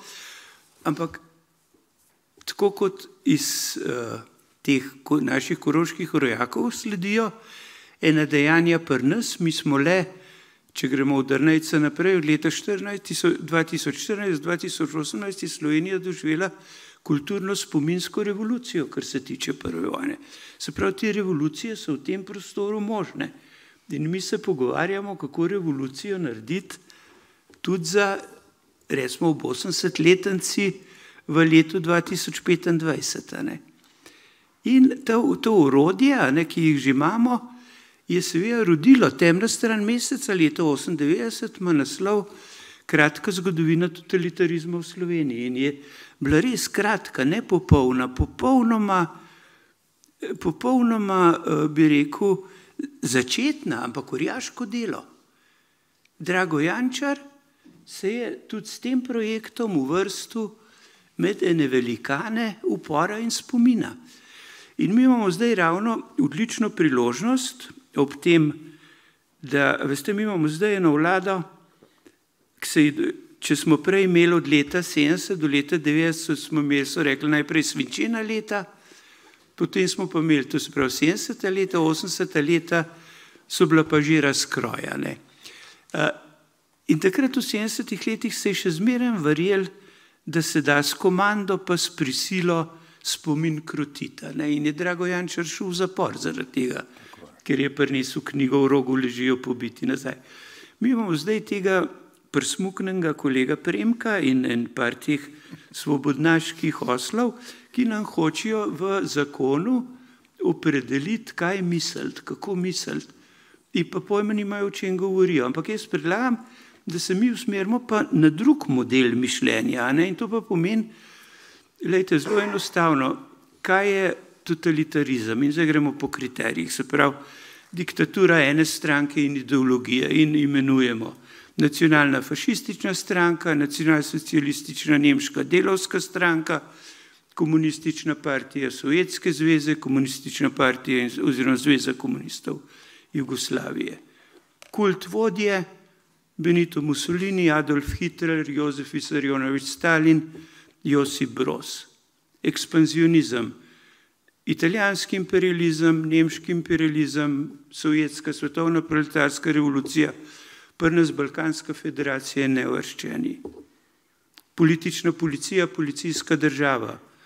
OVRA za fašizem, Gestapo za nacionalsocializem, NKVD za Sovjetsko zvezo, UDBA za Jugoslavijo. Koncentracijska taborišča, suženjsko delo, menimo recimo Rab za Italijo, Auschwitz za Nemčijo, Kolima za Sovjetsko zvezo, Šentvit nad Ljubljano, Goli otok.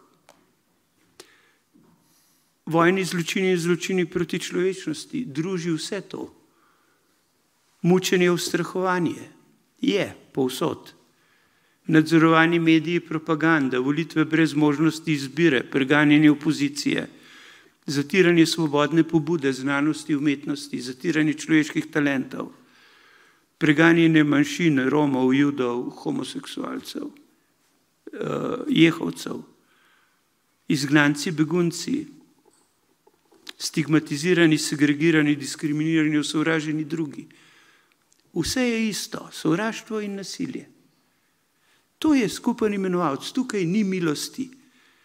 In se nimamo mi kaj narodno osvoboditev, veste, številke so precej neprijetne, se pravi, teh 15.000 umorjenih, okrog 70.000 ljudi v zaporih in taboriščih do leta 50, okrog 300 obsojenih na smrt in usmrčenih do leta 50, ta upor z nogami, bežanje, 40.000 pobeglih, 30.000 aretiranih na meji in če vzamemo razredni boj, zaplembe premoženja, uničenje, zasebne gospodarske pobude itd. Ta totalitarni svet je enoten. In zdaj nam poskušajo tamle eni vajenci nas učiti, kako misliti. Pa kako si drznejo. Pa ni treba se tega bati, to je treba usmešati.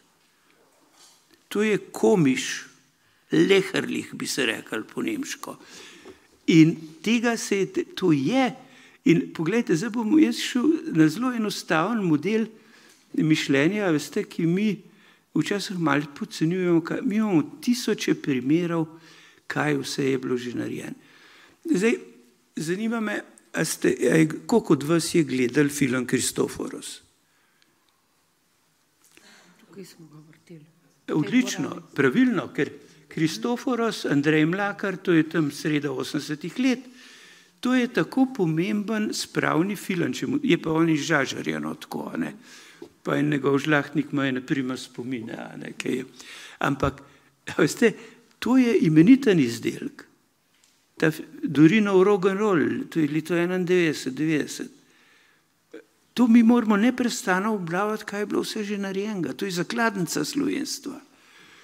To ni tako enostavno, ampak pogledajte, ne vem, če veste, precejšen halo je bil okrog prve Bučarjeve knjige, potem, ko je prišel iz, to je 88. leta, ne. In dejstvo je, prav, recimo, gledajte, kaj on prav. Partizani so se borili za neko novo družbo, ki jo niso niti poznali, niti jo niso mogli slutiti. Uradna partija pa za povsem določeno družbeno ureditev, za katero se je pa pozneje izkazalo, da je šel razvoj povsem mimo nje in da je s svojimi načrti in zamislimi ni mogla niti sprožiti, niti zaustaviti ali usmerjati. Se pravi, smo imeli ravno take norce, kot je tale Svoboda danes. Ne vedo, ali so prišli, ali gredo. Ja, ampak to so resne zadeve, to je hudo. In zdaj za naš položaj, ne, pa prav Bučar takole, mislim, za to, o čemer je danes Marta predstavila. Vsi protikomunisti kot celota so se hkrati borili za svobodno Slovenijo in se pri tem povezali z njenim najhujšim sovražnikom, nemškim nacizmom, ki jih je moral pokopati svojo zmago ali porazom. To so te stvari, kjer je potrebno vse te misli vedeti in potem o njih razmišljati na novo. Ampak ta konstrukt, ki je za nas izjemno pomemben, ki ga zdaj doživljamo, se to ni hec. To, kar Prink pa tele danes je šlo ali včeraj šlo skozi prvo fazo, jaz ne vem, da vam povem, kaj tam piše. Kdo so tiste zadeve, za katere lahko dobiš tiste 1000-2000 evrov kazni, če slaviš kao? A. Prostovoljna protikomunistična milica, oklepaj Bela garda, vejca vaške straže in legija smrti, zaklepaj. B. Slovensko domobranstvo. C. Gorenjska samozaščita. D. Slovenski narodni varnostni zbor. To je klasično narodni izdajalci. Se pravi, se spet stabilizira. Ampak še enkrat, to sem že pisal, ampak še enkrat to poudarjam. Ta prepoved spomina je bila prej zapisana v zakonu o pokopališki dejavnosti. In je bila ukinjena pred spravno slovesnostjo v Kočevskem Rogu, ker drugače te slovesnosti ne bi mogli biti. Se pravi, Republika Slovenija je konstituirana na prepovedi prepovedanega spomina. Ne? No, ampak pogledajte, to so klasično narodni izdajalci, recimo. To je sovražno, to je izmišljotina, grozovita. Pa je DE, Jugoslovanska vojska v domovini, oklepaj, plava garda, vejca, četniki, zaklepaj. Jugoslovanska vojska v domovini je legalna kraljeva vojska. Tako je. Pa to je potem prav Vermani. Vermani so paramilitantna organizacija, ki je na civilna zaščita, tako malo, sicer res na Štajerskem so se malo strjali, pa G raztrganci. Raztrganci so pomožna gestapovska enota. H črna roka. I ustaši, hrvaške itd. Veste, kaj je kle fascinantno? A veste, kaj je kle manjka? Manjka, na primer, gestapo. Najbolj morilska nacionalsocialistična formacija politične policije tukaj manjka. Slovenskih gestapovcev je kar nekaj med brati. Kaj še manjka? Manjka SS. Slovenski SS-ovci imaš nekaj prostovoljcev, nekaj prisiljenih.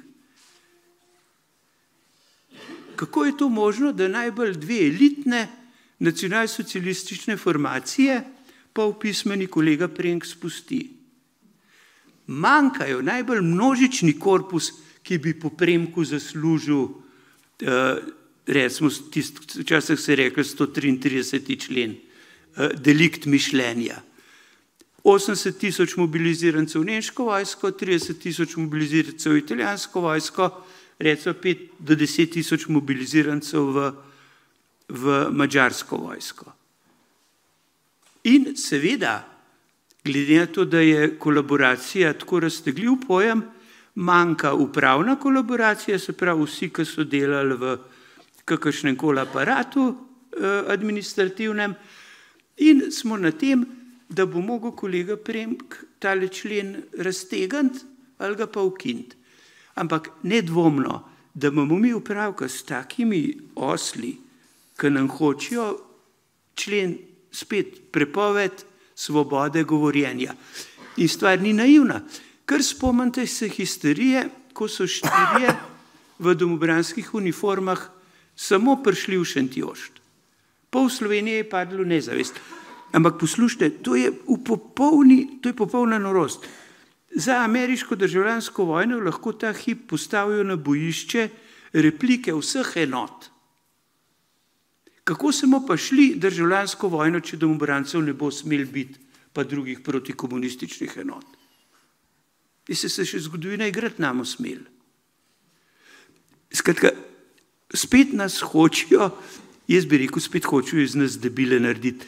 In jaz mislim, da je to, da se zavedamo, da se resno pogovarjamo o naravi naših totalitarnih prednikov in da se resno pogovarjamo o teh norcih, ki nam hočejo totalitarne oblike obvladovanja spomina spet pripeljati za vrat, da se o tem začnemo aktivno pogovarjati in jih predvsem čim bolj ljubeznivo smešimo. Hvala lepa.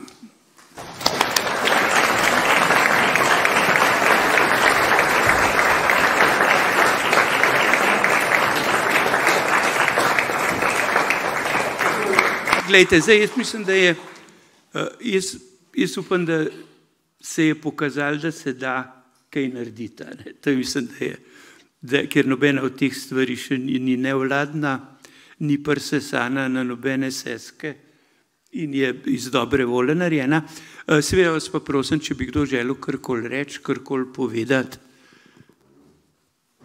bomo veseli. Ja, jaz bi tako rekel, jaz sem strašen vesel, da gospoda Peterleta tukaj vidim, se je končen kolega naš, tudi zgodovinarski. Strašen sem vesel, kot sem rekel, Iva Jevnikarja, sem vesel Petra Havline, skratka loške drušne, argencinske drušne in vseh vas. Še enkrat se vam zahvaljujem za lep obisk.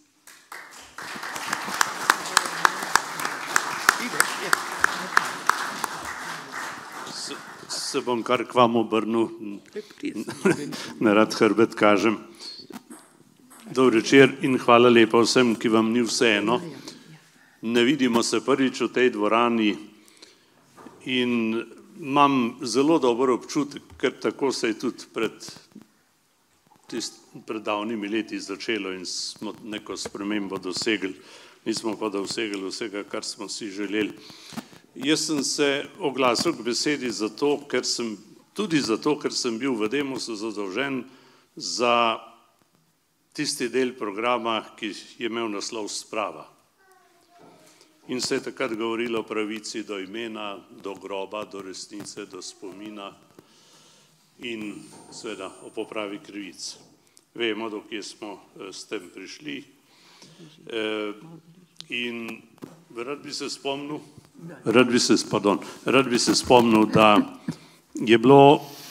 da je do zlorabe na temo sprave prišlo že v Kočevskem Rogu. Jaz sem ta teden srečal osebo, ki mi je rekla, v Švici sem jo srečal, je rekla, kaj se še grejo, saj so se na Rogu zmenili. Ne? Tisto, kar je bil pogreb, oziroma pogrebna slovesnost, se je prodajalo kot spravo. Pa veste, da Kučan ni bil zastopnik partizanov, Šuštar pa ni mogel biti zastopnik domobrancev. Ne? Ampak ven je šlo pa tudi rahlo mitično kot sprava.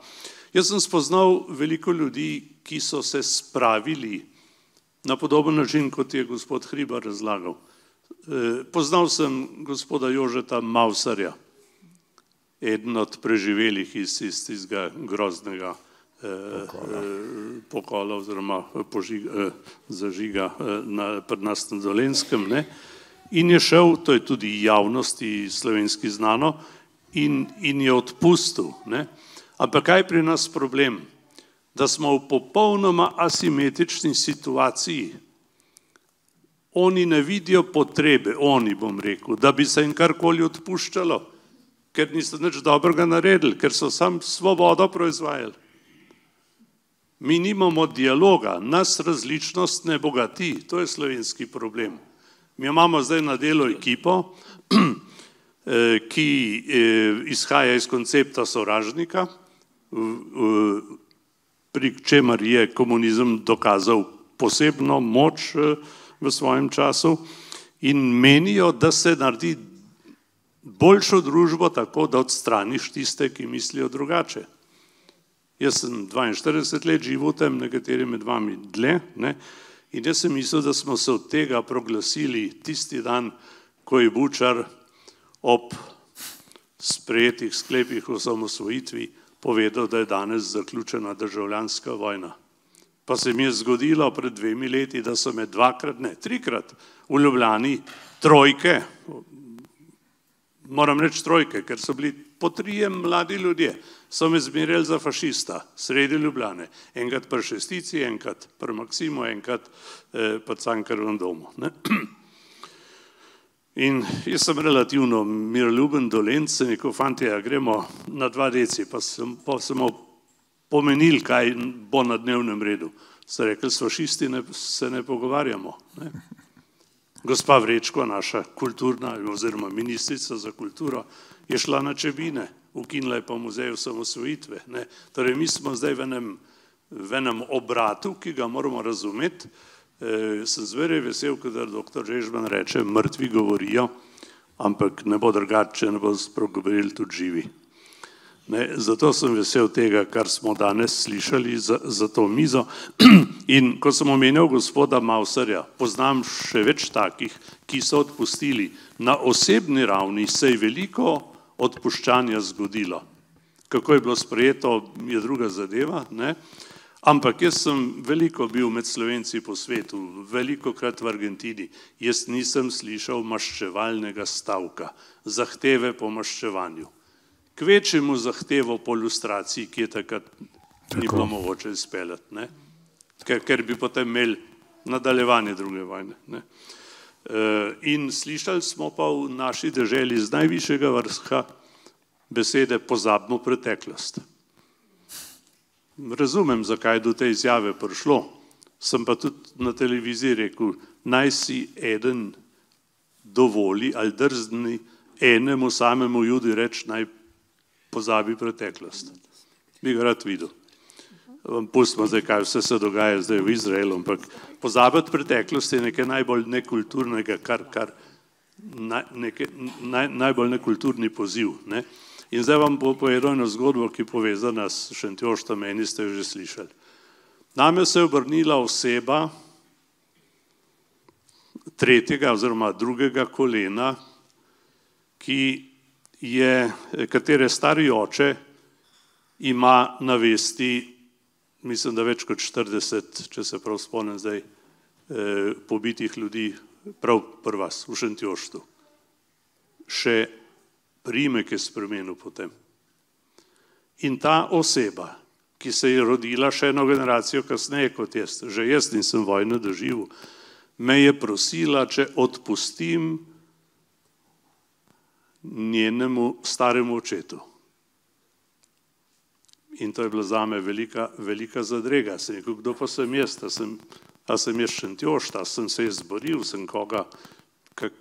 Mislim, sem res nekaj časa s tem ukvarjal. Ne?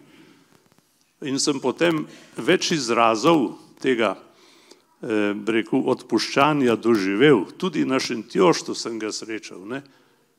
In sem rekel, če so tle odpustili, bom odpustil tudi jaz. Pa nisem poznal tega človeka, poznam pa to osebo, ki je doživljala napade hudega duha zaradi tega. In sem govoril, vam še to povem, ker se ne vidimo vsak dan, sem govoril potem z frančiškanom, ki je egzorcist. In je rekel, jaz ne morem sprejeti vseh ljudi, ki hodijo k meni, naj jim pomagam, tretja generacija. Z Hrvaške hodi veliko ljudi k njemu, je rekel, ker je obremenjena z zločini svojih prednikov. Pa se pa spomnil Svetega pisma, kjer piše, vaš greh se bo poznal 7 rodov, ali koliko piše. Ne? Lejte, ta travma, to eni želijo to reševati kar takole, mimogrede pozabimo pa tako naprej. To je med nami, to je v nas, to je naša bolečina in sem vesel vsega, kar se proti bolečini dogaja, ne? Ampak veste, kaj je naš problem? Da tako ena druga stran že vztrajanje pri iskanju resnice jemlje za maščevanje. To je naš problem. Oni tega nočijo. Ne? Zato imamo tudi še zmeraj spomenik revolucije na Trgu Republike. Ne? In mi lahko, se pravim, to je super, kar se danes dogaja, ampak dokler o tem v naši šoli otroci ne bodo nič zvedeli, ne bodo razumeli, kaj je bilo prej narobe, ne bodo poznali razlike med takvanim enobejem in revolucijo. Lejte, imamo tle vojno, pa tam vojno. Kaj bodo pa branili naši fantje, če bo kaj bližje zakuhali? Če ne bodo vedeli, zakaj smo se odločili za samostojno Slovenijo. Veliko stvari smo uspeli. Gospod Dežben je naredil tudi razstavo o tem, kaj vse smo doživeli, pa ni bil samo Pogačar, pa Roglič, pa tako naprej. Pa še kdo od športnikov, ne? Takrat saj slovenske zastave vidimo. Ne? Ampak to vprašanje resnice je bistveno in če tukaj ne bo prišlo dialoga, da se vendar resnici in spominu s tem odpre pot, seveda potem tudi ne bo sprave z resnico. Pravim, na osebni ravni, komaj še kdo živi iz tistega časa, mi se moramo kot nacija z resnico spraviti. Potem bom rekel, nam bo lažje. Se opravičujem, mislim, da sem se že skoraj kar za referenta naredil. Bi se rad pa še tega spomnil, ko smo tukaj o tetah govorili vaših, ki so ene svetnice, ne? In je se posebej Tominčeve Marije spominjam. Ne? Torej takrat se je eden od teh takvanih domobrancev, ki ste jih omenili, se je hotel z mano slikati in da sem se slikal. Je završal pol po omrežjih, a ne, pa zdaj Peterle se z domobranci slika, kam smo pa zdaj prišli. Lejte, to je samo še ena ilustracija, kje smo.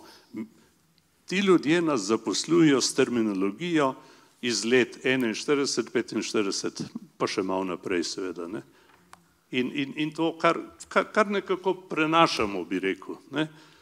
In meni je všeč samozavestna govorica gospoda Dežmana, ki je v marsičem bolj krščanski, kot sem jaz, ker imam vtis, da ima večje upanje, kot ga imam jaz. Ne? In tudi naprej, kar so drugi trije povedali. Lejte, ampak jaz bi si želel, da bi se še na drugi strani kaj zgodil, ne? Da se ne bi samo mi s tem ukvarjali, kako hudo je, kaj moramo narediti in tako naprej. Ne? Mogoče pa pride kdaj do tega, vendar ne. Hvala, da ste me tako dolgo poslušali.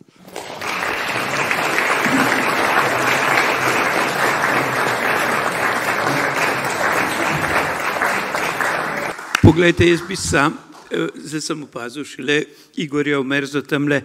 Igor Omerza, a veste, zdaj, gospod Pedrele, nasprotna stran, če mu tako rečem, ga malo težko sliši in se delajo, kot da ga ni, a ne.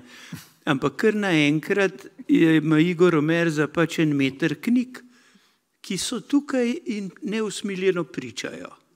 In govorijo o totalitarnem sistemu in Milanu Kučanu pač doda zraven, da je to frekvenca nadzorovanja in preganjanja je ravno taka kot v vzhodni Nemčiji, kjer se vrsto oseba za osebo pojavljajo junaki osamosvojitve in je svet postaja normalen. Ne?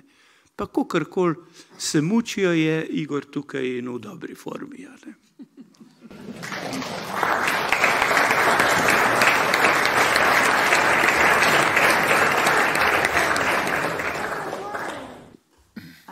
Dobro. Jaz bi se zahvalila vsem sodelujočim v nocojšnjem večeru. Hvala vam za bogate razmisleke in mislim, da bo to pripeljalo še do kakšnega razmisleka.